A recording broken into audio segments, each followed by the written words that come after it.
Est-ce que vous allez bien? Comme un bon dimanche ensoleillé où on vient rencontrer le Seigneur? En tout cas, moi je vais bien et je suis toujours content de vous voir, chacun d'entre vous. Et bonjour à tous ceux que j'ai pas pu voir, que j'ai pas pu saluer.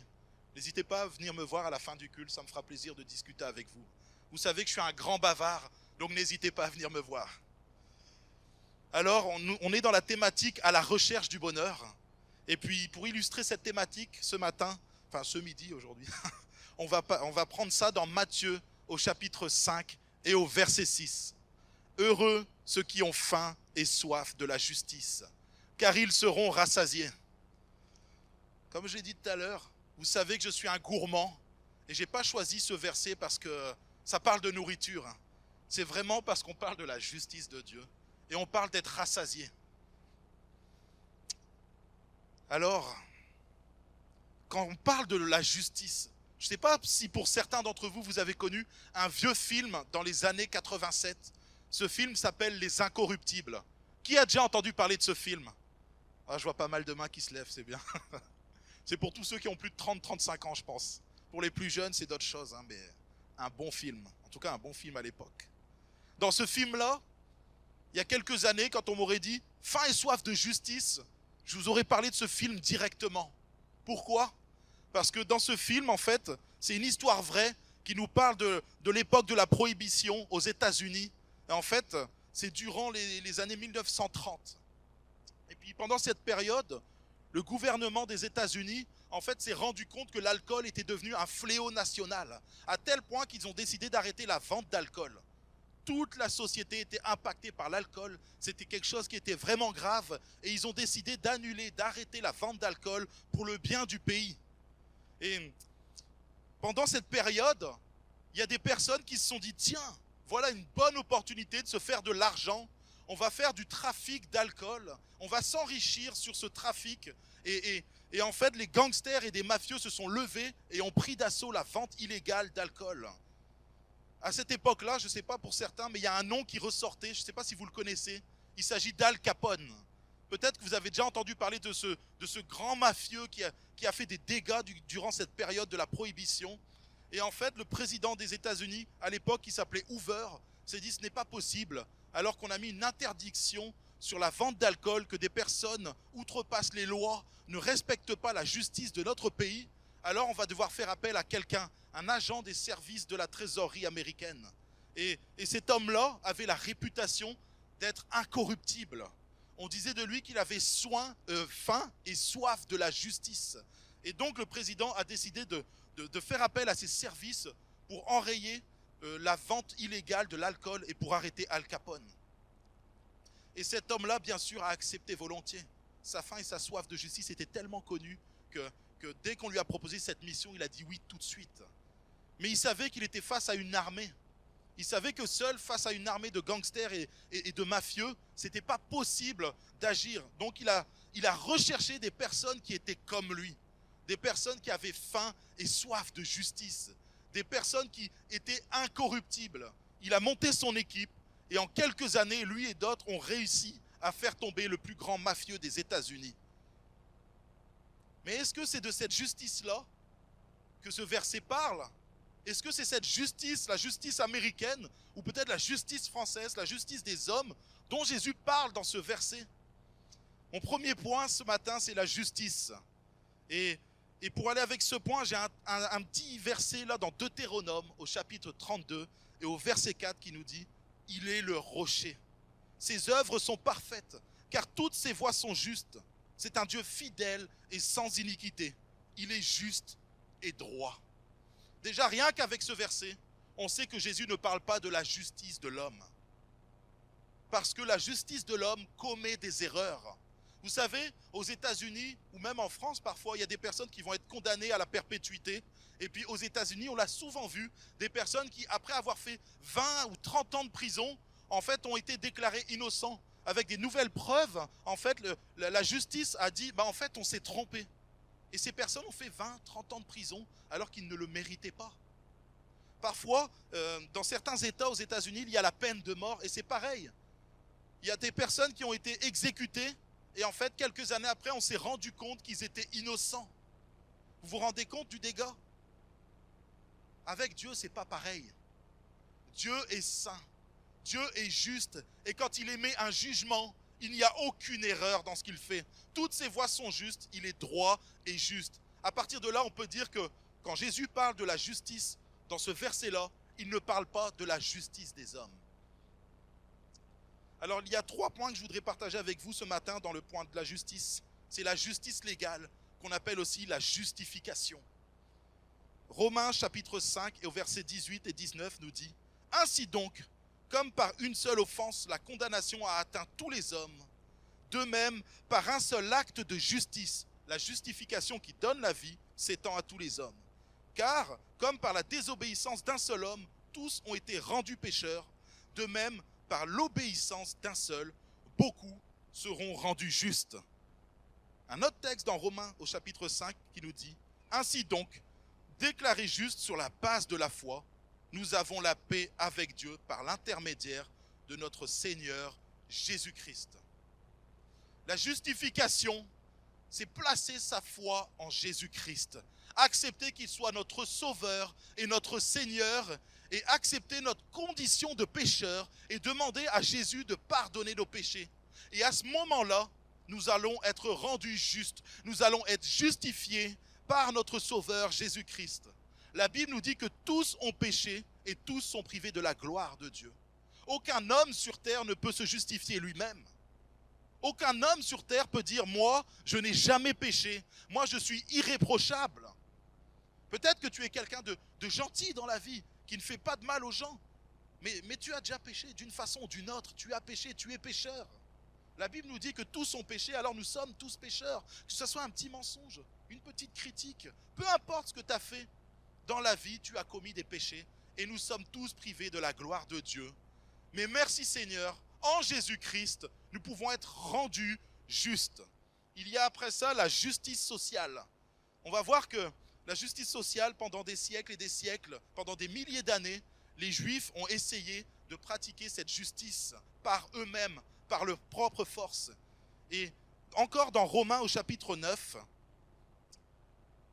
Paul est en train de nous dire comment les Juifs vivaient cette justice. Que dirons-nous donc? Les païens qui ne cherchaient pas la justice ont obtenu la justice qui vient de la foi, tandis qu'Israël, qui cherchait une loi de justice, n'est pas parvenu à cette loi. Pourquoi? Parce qu'Israël l'a cherchée, non par la foi, mais comme provenant des œuvres. Ils se sont heurtés contre la pierre d'achoppement, selon qu'il est écrit « Voici, je mets en Sion une pierre d'achoppement et un rocher de scandale, et celui qui croit en lui ne sera point confus. » On voit, pendant des milliers d'années, les Juifs ont été là, ils ont essayé de pratiquer la justice par leur propre force. Et puis, un jour, il y a Jésus qui débarque. Il se retrouve face à la justice parfaite, face à une personne qui est juste, sans avoir commis une seule erreur, sans péché, sans défaut. Et quand il le voit, plutôt que de se dire « Waouh, mais cet homme est juste » et reconnaître qu'il est la justice parfaite, qu'il est le seul à être juste, ils vont le juger, ils vont le critiquer, ils vont médire à son sujet, jusqu'à aller le crucifier. Pourquoi? Parce que quand ils regardaient Jésus, c'était comme s'ils regardaient dans un miroir, mais ils ne se voyaient pas dans ce miroir. Parce qu'eux n'étaient pas justes. Eux, par leurs œuvres, essayaient d'être justifiés. Mais la Bible nous dit que c'est seulement en Jésus-Christ et par Jésus-Christ que nous pouvons être justifiés. Et le fait que le peuple d'Israël à cette époque observe et regarde Jésus, ils ne pouvaient pas se reconnaître dans les paroles qui étaient justes du Seigneur Jésus. Parce qu'eux-mêmes n'étaient pas justes. Quand ils regardaient dans ce miroir-là, ils ne se voyaient pas et ça les a rendus confus. Ensuite, il va y avoir la justice morale. La justice morale, c'est toute personne qui manifeste la volonté de Dieu. Non pas dans les actes seulement, mais aussi dans son cœur, dans son esprit, aussi dans ses motivations. Vous savez, dans la Bible, souvent Jésus va prendre l'exemple des pharisiens. Et il va le dire par exemple dans Matthieu chapitre 5 et au verset 20. « Car je vous le dis, si votre justice ne surpasse pas celle des scribes et des pharisiens, vous n'entrerez pas dans le royaume des cieux. » Dans Luc au chapitre 18, c'est pareil. Il va prendre un autre exemple. Il va au verset 10, il va dire « 2 hommes montèrent au temple pour prier. L'un était pharisien et l'autre publicain. Le pharisien, debout, priait ainsi en lui-même: Ô Dieu, je te rends grâce de ce que je ne suis pas comme le reste des hommes, qui sont ravisseurs, injustes, adultères, ou même comme ce publicain. Je jeûne 2 fois par semaine, je donne la dîme de tous mes revenus. Le publicain, se tenant à distance, n'osait même pas lever les yeux au ciel, mais il se frappait la poitrine en disant: Ô Dieu, sois apaisé envers moi qui suis un pécheur. Je vous le dis, celui-ci descendit dans sa maison justifié plutôt que l'autre, car quiconque s'élève sera abaissé, et celui qui s'abaisse sera élevé. On voit dans ce passage que Jésus est en train de dire que ce n'est pas par tes œuvres que tu vas être sauvé. Tes œuvres ne peuvent pas te justifier. Tu auras beau faire tout ce qu'il faut dans ta vie, respecter la loi, respecter chaque chose. Si tu n'as pas été justifié par notre Sauveur Jésus, si tu n'as pas placé ta foi en Jésus-Christ, tu ne peux pas être juste. Tu ne peux pas respecter cette justice qui vient de Dieu. Donc tu ne pourras pas être rassasié de la justice de Dieu. Vous savez, sur cette terre, il y a beaucoup de personnes qui font du bien. Il y a de bonnes personnes. Des personnes qui vont aimer les gens, qui vont faire des œuvres caritatives, qui vont faire du bien autour d'eux. Ils auront quand même de bonnes motivations. Il y a certaines qui vont respecter toutes les lois. Ils vont être à cheval. Ils vont voir 90 km/h. Ils vont rouler à 90. Ils vont mettre le régulateur. Ils vont respecter toutes les choses possibles et inimaginables. Je vois Patrick qui rigole là-dedans. C'est vrai que les pasteurs respectent toutes les règles, tous les kilométrages. Même quand ils sont en retard à un rendez-vous. Non mais voilà. Les personnes qui vont faire toutes ces choses-là vont être convaincues d'être des bonnes personnes et ils vont se trouver justes. Mais juste auprès de qui? Juste auprès de quoi? Oui, auprès de ce monde et des lois de ce monde. Oui, c'est bien. Mais ce qui compte, si tu veux être rassasié, c'est d'avoir faim et soif de la justice de Dieu. Tout ce que Dieu va te donner, tout ce que Dieu va t'enseigner, sa parole, tout ça va te permettre d'être juste et de pratiquer la justice de Dieu. Et seulement à ce moment-là, tu vas être rassasié. Il n'y a que Dieu qui peut te rassasier. Mon deuxième point, je l'ai appelé: de quoi as-tu soif? Et c'est vrai que je me suis posé la question pour moi-même. Et je me disais, c'est vrai, à quoi j'aspire dans la vie? Quels sont mes rêves? Quels sont mes désirs, sincèrement? Mais de quoi est-ce que j'ai réellement soif? Qu'est-ce qui est le plus sur mon cœur? Quelle est la chose que j'ai le plus envie de faire? Et je me suis posé cette question cette semaine. Et c'est vrai que on est aspiré par diverses choses, par une multitude de choses. Et puis parfois, on peut finir même par se détourner de la chose principale que Dieu veut pour nous. Heureux ceux qui ont faim et soif de la justice, car ils seront rassasiés. Vous savez, on va prendre quelques exemples dans la Bible de personnes qui ont eu une grande soif, mais pas de la justice de Dieu. Et on va voir ce qui s'est passé pour eux. Je ne sais pas si quelqu'un connaît Athalie. Ça dit quelque chose, ce nom-là, à quelqu'un? Je vois des têtes qui disent oui, des mains qui se lèvent. Ben vous savez, cette pauvre femme, elle a très mal commencé dans la vie. Parce que son père, c'était Akab, le plus mauvais roi sans doute, ou l'un des plus mauvais rois qu'Israël a connu. Et sa mère, c'était Jézabel, la plus mauvaise reine, ou en tout cas dont la Bible parle, qu'on ait connue aussi dans cette période des rois d'Israël. Et elle, cette pauvre fille, elle commence comme ça avec des parents qui ont fait l'opposé de tout ce que Dieu voulait faire dans la vie. En fait, elle avait une soif énorme de pouvoir. Et cette femme, parce qu'elle avait cette soif de pouvoir, pendant le règne de son fils, elle l'influençait à faire de très mauvais choix. Et dans ces choix-là, en fait, c'était sa soif de pouvoir qui essayait de dominer sur son fils. Et quand son fils est mort, en fait, sa soif de pouvoir est devenue encore plus grande. Elle a vu là comme une opportunité de sauter sur le pouvoir, de prendre la place de son fils qui était mort et de pouvoir régner comme une reine puissante sur ce royaume. Et dans sa soif de pouvoir, ce qui m'a le plus choqué dans cette histoire, c'est qu'elle s'est mise à éliminer tous les prétendants au trône. Elle s'est débarrassée de toutes les personnes, en fait, qui pouvaient prendre sa place ou prendre la place de son fils. Et elle les a tués. À tel point qu'à un moment, il y a quelqu'un qui a pris son petit-fils, son propre petit-fils à elle, pour aller le cacher. Parce que cette personne s'est dit, sûrement, elle va le tuer. Elle a dû aller cacher le propre petit-fils de cette femme, Athalie. Est-ce que vous imaginez la soif de pouvoir qu'elle avait dans son cœur? Tellement grande qu'elle était prête à tuer qui il fallait, même son propre sang, pour pouvoir prendre son pouvoir. Il y a une autre personne, Grégory en a parlé lors de la Pâque, c'est Judas. Judas avait une soif d'argent énorme qu'il a fini par vendre Jésus-Christ. Est-ce que vous imaginez? Sa soif était tellement grande qu'il ne s'est pas rendu compte qu'il avait la justice parfaite à côté de lui, le seul juste qui ait foulé cette terre. Et pour de l'argent, tellement il avait une soif d'argent, il a fini par vendre Jésus. Le point commun entre Athalie et Judas, c'est que leur soif, qui n'était pas centrée sur la justice de Dieu, les a conduits à la mort. On va parler de d'autres personnes, les fils de Zébédée, Jacques et Jean. Eux, heureusement, ils avaient une soif, la soif de grandeur. À un moment, il y a une dispute qui éclate et puis ils sont là en train de dire « Ouais, c'est qui le plus grand? C'est moi le plus grand. » Et heureusement qu'ils se sont laissés toucher par les paroles de Jésus, qui leur a dit que celui qui voulait être le plus grand serait le plus petit et que le plus petit serait appelé le plus grand. Ça reprend un peu le texte de tout à l'heure. Il faut savoir s'humilier. Il faut rentrer avec humiliation dans la présence de Dieu. Oui, nous avons été rachetés. Oui, nous sommes les enfants de Dieu. Oui, nous sommes rendus justes en Jésus-Christ. Mais gardons ce cœur humble devant le Seigneur. Restons sincères avec un cœur pur devant le Seigneur, en essayant de toutes nos forces, mais pas par nos propres forces. Parce qu'on l'a vu, les Juifs ont essayé, ils n'ont pas réussi. En laissant le Saint-Esprit agir dans notre cœur et dans notre vie. Le Saint-Esprit est celui qui va nous permettre de tenir bon, de faire face aux tentations qui viennent sur nos cœurs et qui va, quand on est sur une mauvaise voie, nous reconduire sur la voie de l'éternité, sur la voie du Seigneur. Jésus lui-même le dira, toute personne qui boit de cette eau-ci aura soif. En revanche, celui qui boira de l'eau que je lui donnerai n'aura plus jamais soif. Et l'eau que je lui donnerai deviendra en lui une source qui jaillit jusque dans la vie éternelle. Jésus parle du Saint-Esprit.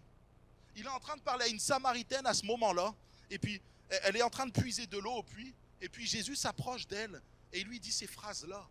Il faut savoir que cette Samaritaine, quand on connaît un peu son parcours, c'est une femme qui a enchaîné les maris. Elle a eu un mari, puis un deuxième, puis un troisième, puis un quatrième. Jésus n'est pas en train de la juger. Jésus est en train de lui dire, écoute-moi, tu es en train d'essayer de chercher le bonheur dans le monde. Tu cherches le bonheur dans l'amour, dans les hommes. Mais tu ne seras jamais rassasié.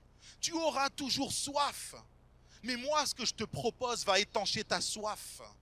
Moi, ce que je te propose sera comme une source en toi. L'esprit que je viendrai mettre en toi va étancher ta soif et te procurera un bonheur. Un bonheur que tu ne pourras trouver nulle part dans le monde.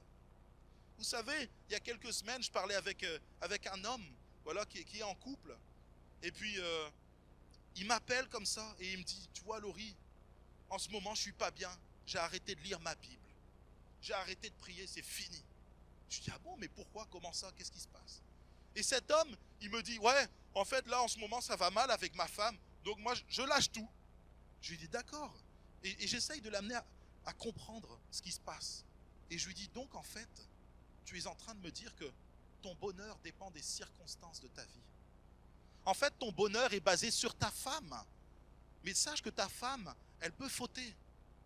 Ressente ton bonheur sur Jésus-Christ. Je ne suis pas en train de vous dire que je ne suis pas heureux avec ma femme et qu'elle ne me procure pas de bonheur. Ma femme est merveilleuse. Si elle m'entend, elle est merveilleuse, elle est parfaite, il n'y a pas de souci. Mais je suis en train de dire que moi, mon bonheur à moi, il est centré sur Dieu. Il est placé en Jésus-Christ. Et l'esprit qui vit en moi, l'esprit que Jésus m'a donné, c'est cet esprit qui me permet d'aller puiser quand je suis triste, de me consoler, d'aller puiser dans cette source d'eau qui jaillit et qui est intarissable. Jésus nous a donné le moyen, par ce Saint-Esprit, de venir puiser à chaque fois que nous sommes épuisés, à chaque fois que nous sommes tristes, à chaque fois que nous sommes mal, que nous avons des épreuves. Jésus nous permet de venir puiser par son esprit et être renouvelés totalement. Si nous nous laissons submerger par cette eau vive qui procure la vie éternelle, alors nous pourrons avancer et marcher dans la justice de Dieu. Jésus est en train de nous dire que sans son esprit, il n'est pas possible d'avancer. Et c'est pour ça que nous avons besoin d'être justifiés, d'être rendus justes en Jésus-Christ et par notre foi placés en Jésus-Christ seulement. David l'aura bien compris. Dans un psaume, au psaume 63 et au verset 1, David va écrire lorsqu'il était dans le désert de Juda: « Ô Dieu, tu es mon Dieu. Je te cherche, mon âme a soif de toi. Mon corps soupire après toi, dans une terre aride, desséchée, sans eau. » En fait, David se trouvait dans un lieu aride, un lieu où il n'y avait pas d'eau. Et en général, je ne sais pas si certains ont eu l'occasion d'aller dans des déserts ou faire des randonnées pendant plusieurs heures, et là il fait chaud, vous commencez à avoir soif, vous n'avez plus d'eau. Vous vous rendez compte que si ça dure plusieurs jours, vous risquez de perdre la vie. Il faut aller trouver de l'eau très vite. David fait ce parallèle avec Dieu. C'est la même chose. Si dans notre âme, nous n'avons pas ce désir de Dieu, ce désir de la justice de Dieu, si nous n'avons pas faim et soif de Dieu, alors nous aussi, nous risquons d'être désaltérés, de nous dessécher et de finir par mourir au niveau spirituel.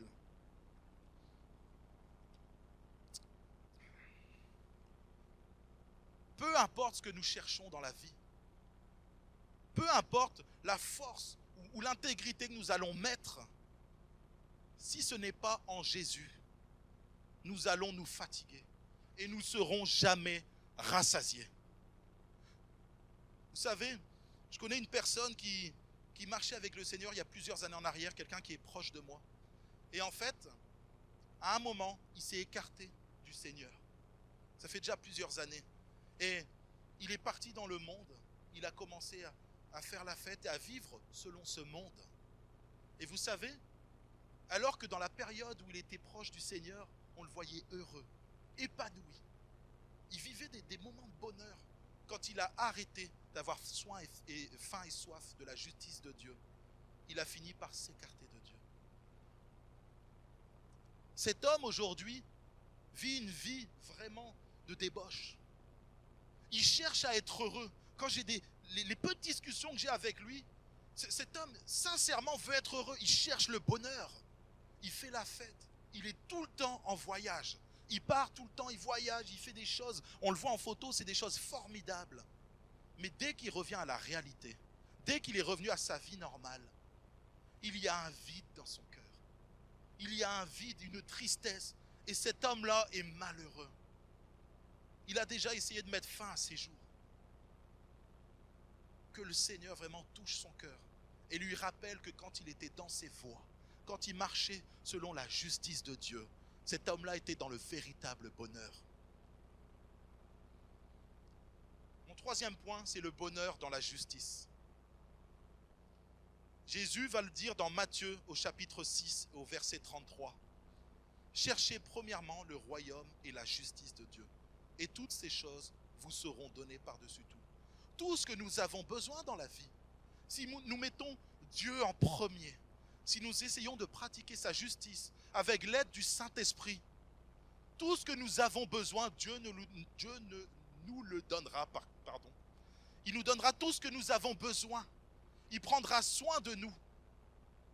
Il ne nous laissera pas mourir de faim. On a un Dieu plein d'amour, qui nous aime. Il sait ce que nous avons besoin, même bien plus que nous-mêmes. Vous savez, parfois on demande des choses à Dieu. Il ne nous les donne pas, mais il nous donne autre chose, et en fait qui est bien mieux pour nous. Il sait ce qu'on a besoin. Faisons-lui confiance. Marchons tout simplement dans ses voies. Et le Seigneur prendra soin de nous. Il nous donnera tout ce que nous avons besoin. On va prendre un texte dans Apocalypse au chapitre 2 et au verset 1. Ce texte nous dit: écrit à l'ange de l'église d'Éphèse, voici ce que dit celui qui tient les 7 étoiles dans sa main droite, celui qui marche au milieu des 7 chandeliers d'or. Je connais tes œuvres, ton travail et ta persévérance. Je sais que tu ne peux pas supporter les méchants, que tu as éprouvé ceux qui se disent apôtres et qui ne le sont pas, et que tu les as trouvés menteurs, que tu as de la persévérance, que tu as souffert à cause de mon nom, et que tu n'étais point lassé. Si on arrête le texte à ce moment-là, j'ai envie de vous dire, mais quelle belle église! Une église qui combat, qui est persécutée pour le nom de Jésus, qui connaît sa parole, qui persévère, qui est une église qui est au service de Dieu vraiment. Et si on s'arrêtait là dans ce texte-là, on pourrait dire gloire à Dieu pour une telle église. Mais ce que j'ai contre toi, c'est que tu as abandonné ton premier amour. Souviens-toi donc d'où tu es tombé. Repens-toi et pratique tes premières œuvres. Sinon, je viendrai à toi et j'ôterai ton chandelier de sa place, à moins que tu ne te repentes. Ce texte-là, vraiment, m'a toujours interpellé. Premier amour, rechercher son premier amour. Mais qu'est-ce que c'est exact? Qu'est-ce que ça veut dire? Et en fait, en ce moment, avec certains frères, on suit des jeunes chrétiens, des personnes qui viennent de donner leur vie au Seigneur. Vous savez, c'est un peu comme, je l'ai dit tout à l'heure, il y a quelque chose qui me fait rigoler dans cette église à chaque fois. C'est Joël et Grace, ils ont eu un bébé magnifique. Et dès que Grace le sort du landau, à chaque fois, il y a les réactions de toutes les femmes et les filles de l'église qui arrivent, qui font « Oh, il est mignon oh !» On entend des cris comme ça, d'émerveillement. Et c'est vrai que le bébé est magnifique. On est émerveillé de voir un bébé aussi beau. Mais quand je regarde un nouveau-né, c'est la même chose pour moi. Un nouveau-né dans la foi. Je suis émerveillé de voir comment les jeunes chrétiens qui viennent juste de donner leur vie au Seigneur Jésus sont remplis d'amour. Ils ont envie de faire le bien, faire ce qui est bien aux yeux de Dieu. Ils ont une faim et une soif de la justice. Et c'est quelque chose qui est profond. Je parlais avec un jeune là, la semaine dernière. Et puis, c'est un gars en fait qui s'est converti il y a très peu de temps. Et j'étais en train de discuter avec lui, on parlait de la parole de Dieu, si tout allait bien et tout ça. Et au bout d'un moment, il me fait « Ah Laurie, est-ce que je peux te poser une question ?» Je dis « Bah oui, oui. » Il s'est passé un truc bizarre au travail. Je dis « Ah bon ?»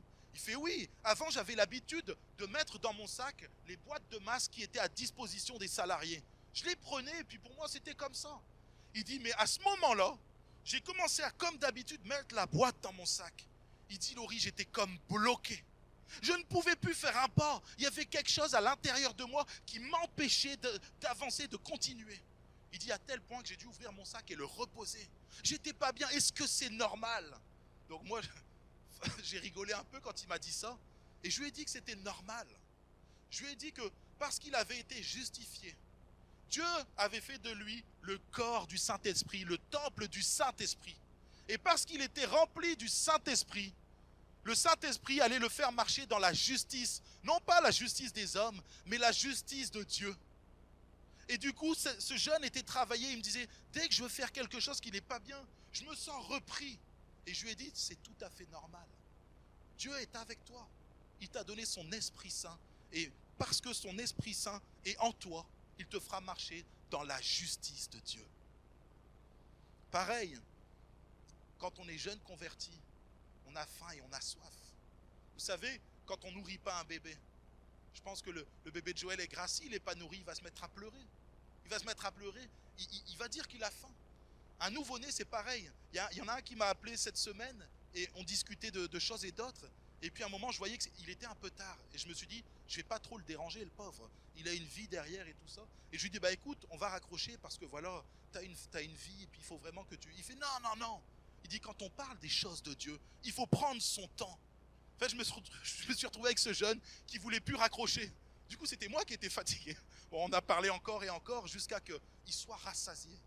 Ce jeune-là avait besoin d'être rassasié des choses qui viennent de Dieu. Il avait besoin de connaître la volonté de Dieu afin qu'il puisse se nourrir et être rassasié. Ce jeune avait soif de Dieu. Et quand quelqu'un vient de donner sa vie au Seigneur, à chaque fois on voit une faim et une soif dans ces jeunes. Et ce texte-là nous demande de revenir à cette période-là, de revenir à notre premier amour. Vous savez, moi je me rappelle quand je me suis converti tout au début, j'avais une soif et une faim de la justice de Dieu. Je ne comprenais pas tout, mais j'avais peur de mal faire. Je me disais, Seigneur, je veux vraiment être parfait pour toi. Seigneur, j'ai besoin, dis-moi si je suis dans tes voies, si je suis juste. Et dès que je fautais, dès que j'avais péché, j'étais prêt de m'écrouler. Heureusement qu'il y avait des personnes autour de moi qui me disaient, non, tu sais, c'est comme ça dans la vie chrétienne, parfois on tombe. Mais le principal, c'est de se relever, de demander pardon et de laisser le Saint-Esprit te renouveler. Je pense que ce matin, si le pianiste peut s'approcher, je pense que ce matin, le Seigneur veut nous appeler, si nous sommes épuisés et fatigués, à nous laisser renouveler par son esprit, à nous laisser envahir par son amour et sa justice. Le Saint-Esprit a envie de nous renouveler ce matin. Et je pense que nous devons demander au Seigneur de nous sonder afin de savoir si nous sommes sur une mauvaise voie. Vous savez peut-être que nous sommes comme dans cette église d'Éphèse. On est sur tous les fronts, on aime la parole, on aime la vérité. On est loyal, on est intègre, on est dans le service à fond. Mais peut-être que on est juste à côté, on n'est pas là où Dieu nous veut. Et on ne le fait pas peut-être de la façon dont Dieu veut. En réalité, peut-être que ce matin, tu as des souffrances dans ton cœur. Peut-être que tu as de l'amertume. Et peut-être que dès que tu regardes les choses, tu vois tout ce qui ne va pas dans la vie des autres. Mais ce texte qui nous dit « Heureux ceux qui ont faim et soif de la justice, car ils seront rassasiés », ne concerne pas les autres, il te concerne toi. C'est à toi d'aller chercher de te nourrir de la justice de Dieu. Tu ne dois pas aller essayer de nourrir les autres. Ce qui compte, c'est que toi, tu te nourrisses de cette justice, afin que tu puisses faire la volonté de Dieu. Si vous voulez, on va prier, on va fermer les yeux. Et on va demander ce matin au Seigneur toute sa grâce et que son esprit nous révèle les choses, afin que nous puissions vraiment faire la volonté de Dieu, afin que nous puissions pratiquer la justice de Dieu. Mais pour pratiquer cette justice, nous devons nous en nourrir nous-mêmes. Peut-être que ce matin, tu es là dans cette étape de ta vie où tu te sens fatigué, où l'amertume est dans ton cœur, où tu n'arrives plus à avancer avec Dieu. Tu es là, tu sers, mais tu es comme dans une routine. C'est comme si tu faisais les choses, mais tu as l'impression que tu n'as plus ce que tu avais dans ce départ, cet amour, cette soif de justice. Le Seigneur t'appelle ce matin à revenir à ce premier amour, afin que tu puisses pratiquer la justice de Dieu, que tu puisses être heureux et comblé, que tu puisses être rassasié. Parce que le but de Jésus, quand il parle à ses disciples, c'est qu'ils puissent être heureux. Heureux non pas comme ce monde veut que tu sois heureux, avec des plaisirs et des bonheurs éphémères, mais heureux selon la parole de Dieu. Heureux dans la vérité, heureux dans la justice.